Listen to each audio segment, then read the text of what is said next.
Hi, everyone. I'm Charlene Shirkin. Welcome to Social Champions, where we speak to some of the most innovative thinkers in the social space. And joining me today is my co-host, Joseph Frederico from Morristown, New Jersey. Joseph, so good to see you today. Charlene, it's always a pleasure seeing you. Thank you for having me. Oh, our pleasure. And joining us from Lake Geneva, Wisconsin, Hart Fisher with American Horrors. This is a first for our show, Hart. Yeah, the horror genre is one of the biggest genres in the world, and it reaches everybody because the great thing about horror is a guy coming out of the bushes with a machete and a hockey mask is scary no matter what language you speak.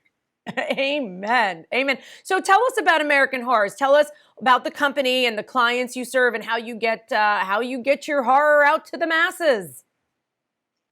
Well, American Horrors has been streaming strong since October 2nd, 2011. We are the world's fastest growing linear streaming horror channel. And what that means is we're a channel like the old school channels, like WGN, Channel 9, coming up next, Dukes of Hazzard. So it's a stream. So what it is, you turn it on like old fashioned television. There's no commercials during the movies. We're available on Roku, Glued.tv, AmericanHorrors.net. And we just were picked up by Streaming with a Budget.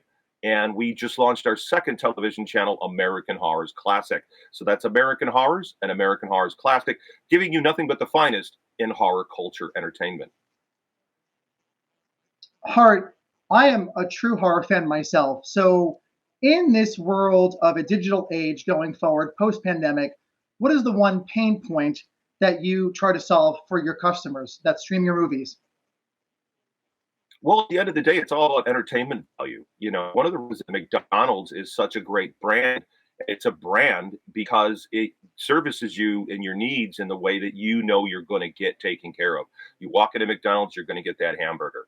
When you go to American Horrors and you turn on that channel, you know you're going to be entertained and you're going to be surprised. And that's a key thing is you can't just give your customers the same old thing. And we deliver our audience a wide variety of entertainment in the horror genre, from music videos to original programming, television shows, short horror films, uncut movie trailers, even old cigarette commercials can be pretty funny and horrific. Well, you certainly have me hungry for lunch now. So, once we wrap, I'm definitely going to be going to McDonald's for some hamburgers. But, Oh, yeah. how are you reaching? How are you reaching a wider audience regarding your, social media? How are you getting the word out on all the social platforms that are available to us today? And that's a real trick because today's modern consumer is really fragmented. So it's actually really difficult to reach your consumer. You have to have an integrated social media program, and we do. We're on Facebook, we're on Instagram, we're on Twitter. One of the problems we run into with social media, though, especially with the horror genre, is censorship. So we would advise people that if you want to reach an audience that's worldwide and you want to get your products out there and build your brand, you should advertise on American Horror. You should advertise the old-fashioned way with a good old-fashioned TV commercial that's not subjected to all the rigid restrictions that you run into on Facebook media.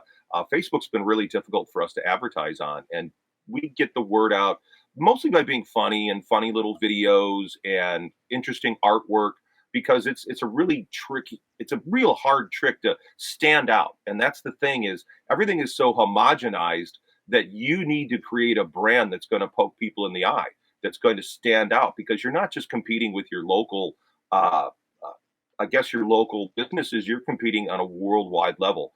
And that is truly a difficult trick.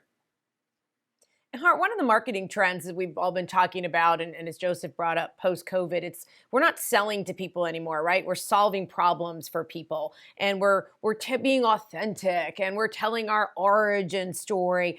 But your brand is a genre.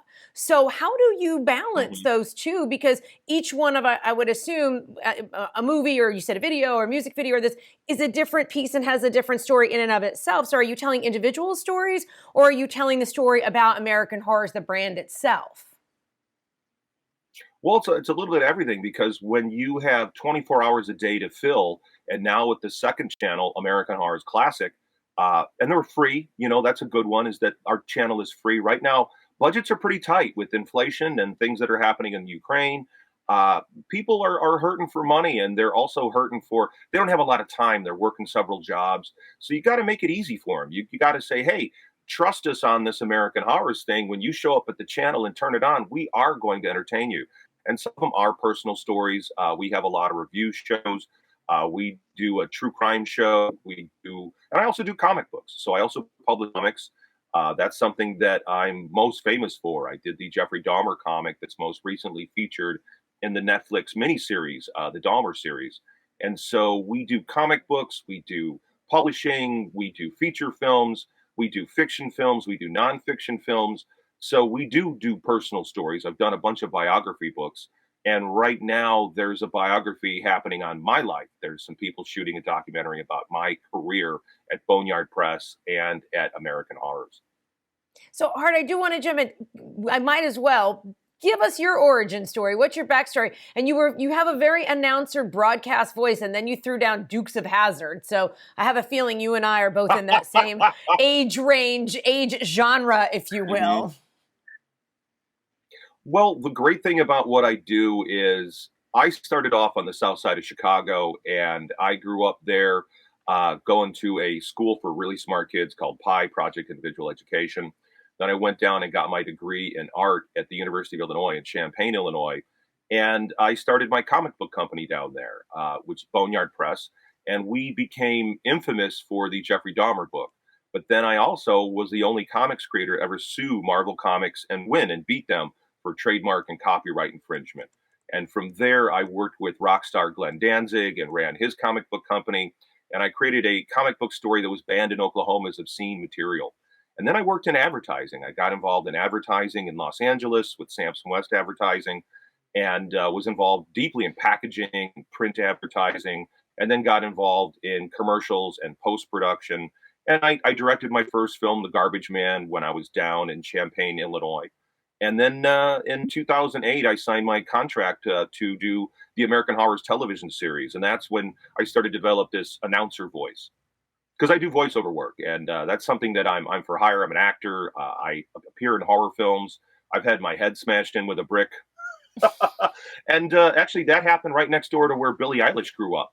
Because Billie Eilish, 4-time Grammy winner, I'm her first director. That's not really well known. She's in the opening credits of the American Horrors television series, and she's also in one of my music videos playing Death. So Billie and Finney grew up next door to me for about the first 15 years of their life. And then we did American Horrors. We launched American Horrors with crazy billionaire Alki David, the heir to the Coca-Cola bottling empire out of Greece. And we launched the network. And my late wife and I did it together. It was our only offspring was American Horrors. So I have a unique perspective on marketing and design. And I'm known in the comic industry as the shameless king of self-promotion. I've been on Larry King, Sally Jesse, Jerry Springer. I've had a protest march on my house. I was on CNN Headline News all day for that one. And I did comics on O.J. Simpson and got sued by O.J., but I beat him in court also.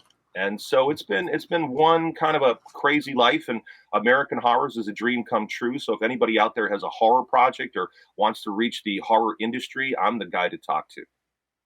All right, Hart, I think that's where we're going to leave it. I can't imagine any place else to leave it with all of that. Thank you so much for sharing all of that with us, and the best of luck in this new channel. And thanks for sharing your insight. And wow, what a great story. And Joseph, thank you so much for riding along. A little scary to do this interview by myself. Thanks for being on by my side. Always a pleasure. Well, I talk a lot. I talk a lot. All of us TV people guys. do. The scariest word to us, Hart, is rap. All right, guys, thanks so much. Thanks for joining us today. And if you'd like to learn more about American Horrors, and I can't imagine why you wouldn't, check them out on dailyadbrief.com. Well, I'm your host, Charlene Chirk. Thanks so much for joining us for this episode of Social Champions. We look forward to learning something new with you next time.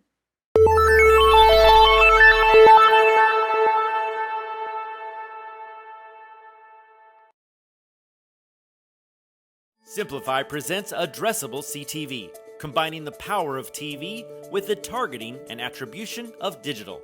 Simplify's Addressable CTV delivers massive reach with the ability to scale without sacrificing precision. TV buyers can generate incremental reach with household-level targeting, frequency controls, reporting, and insights. To learn more about Simplify's addressable CTV and what it can do for your clients, visit simply.fi.